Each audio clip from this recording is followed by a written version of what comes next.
Olá, caminhante! Tudo bem com você? Eu sou a Mari Moruzzi e vamos para mais um vídeo aqui no canal. E agora a gente vai começar uma série de vídeos sobre tarô.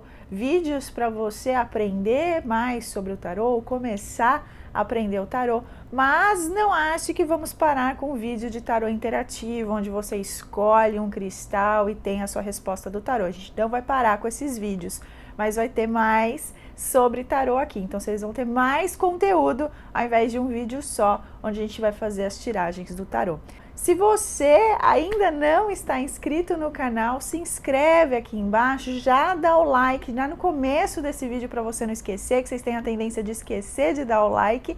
E vamos começar então a nossa série sobre tarô. Então, para a gente começar do início, vamos explicar o que é o tarô, qual que é a composição do tarô, até para você, se quiser ter um tarô, saber como que ele é composto, como que você encontra um tarô para você comprar, não achando que você está comprando uma outra coisa. Então, o tarô ele é composto com 78 cartas, sendo 22 arcanos maiores e 56 arcanos menores. Pode ser que você encontre no mercado só os arcanos maiores, então você vai comprar um deck, né, uma caixinha, um conjunto de cartas de tarô, que chama deck de tarô. Você vai comprar só as 22 cartas dos arcanos maiores, como você pode, o mais comum é você encontrar as 78 cartas dos arcanos. Então, se você encontrar algum baralho que esteja falando que é tarô, mas ele não tem nem 78 cartas e nem 22, ele não é tarô. O tarô ele tem uma composição fechada, então ele tem tanto os arcanos maiores quanto os menores, e ele tem que ter essa quantidade de cartas, ou 78 ou 22. Os arcanos maiores contam a jornada do louco, vão contar a história da nossa vida, as fases da nossa vida, e eles vão de 0 a 21. E aí você pode encontrar o louco, que é a primeira carta, como número 0, você pode encontrar como número 0, sem número, ou como a última carta dos arcanos maiores, aí ela vem como número 22. Já os arcanos menores, eles vão lembrar muito o baralho comum que você está acostumado a jogar, ou você já deve ter visto, porque essas 56 cartas, elas são divididas em 4 naipes, que são exatamente os mesmos naipes do baralho comum. Então você tem copas, paus, ouros e espadas. Eles no tarô, eles têm a simbologia dos elementos da natureza, então dos 4 elementos da natureza. Então copas vai ser água, ouros vai ser terra, paus vai ser fogo e espadas vai ser ar. Essas cartas dos arcanos menores, elas são divididas em números do Ás ao 10 e as cartas da corte, que tem quase a semelhança com o nosso baralho comum, que vai do pajem, cavaleiro, rainha e rei. Alguns tarôs você vai encontrar como os naipes mesmo do tarô, outros você vai encontrar como os elementos na natureza ou algumas modificações nos nomes. Então, às vezes você vai encontrar copas como cálices ou às vezes água mesmo. Ouros você pode encontrar como pentáculos, como moedas ou como terra. E eu também já vi tarô chamando de cristais esse naipe de ouros. Espadas você pode encontrar como atames ou então ar. E o último, que o paus, você pode encontrar como bastões ou então fogo.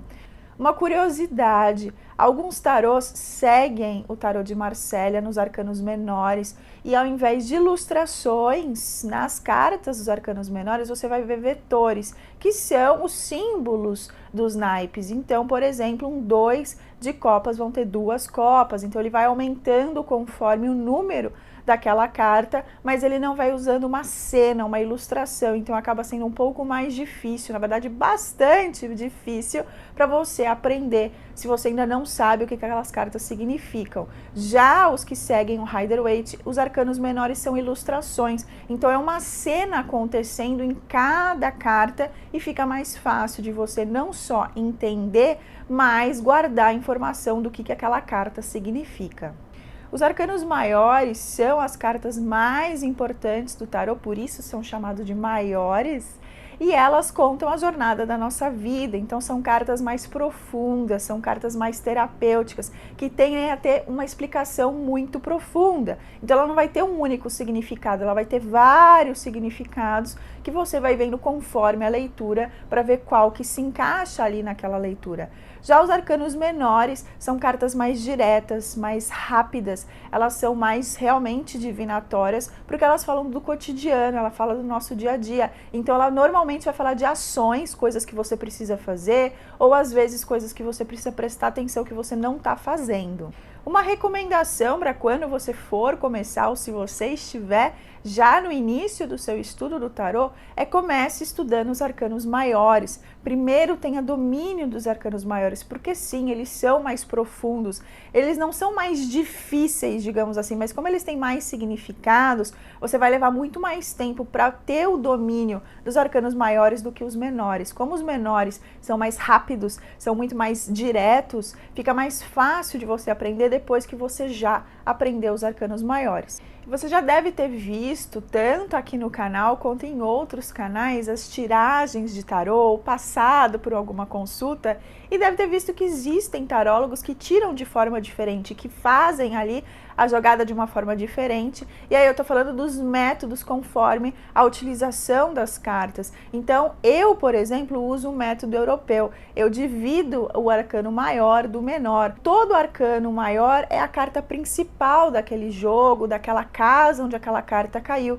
E o arcano menor vai ser uma complementação. Esse tipo de jogada, ela acaba sendo mais profunda. Ela não é tão sim ou não. Ela acaba tendo muito mais informação do que quando a gente joga com todas as cartas juntas. Não existe certo ou errado, existe o jeito que você prefere mais. Já se você jogar com todas as cartas juntos, ou seja, os arcanos maiores e menores embaralhados todos juntos, esse já é o método americano. Então, quando você for tirar as cartas, não importa a carta que saia, seja arcano maior ou menor, ela acaba, não que tenha o mesmo peso, porque o arcano maior ele sempre vai sobressair sobre as outras cartas, mas você vai ter casas que vão ser mais diretas do que as que caírem com os arcanos maiores. Então você vai embaralhar todas as cartas juntos e vai tirando de uma forma aleatória, não tendo um arcano maior e um arcano menor. Então é isso, esse foi o nosso primeiro vídeo explicando um pouco sobre o tarô. Espero que você tenha gostado. Se você ainda não deu like, dê o like nesse vídeo, compartilhe com as pessoas que você acha que vão gostar desse conteúdo e até a próxima. Tchau!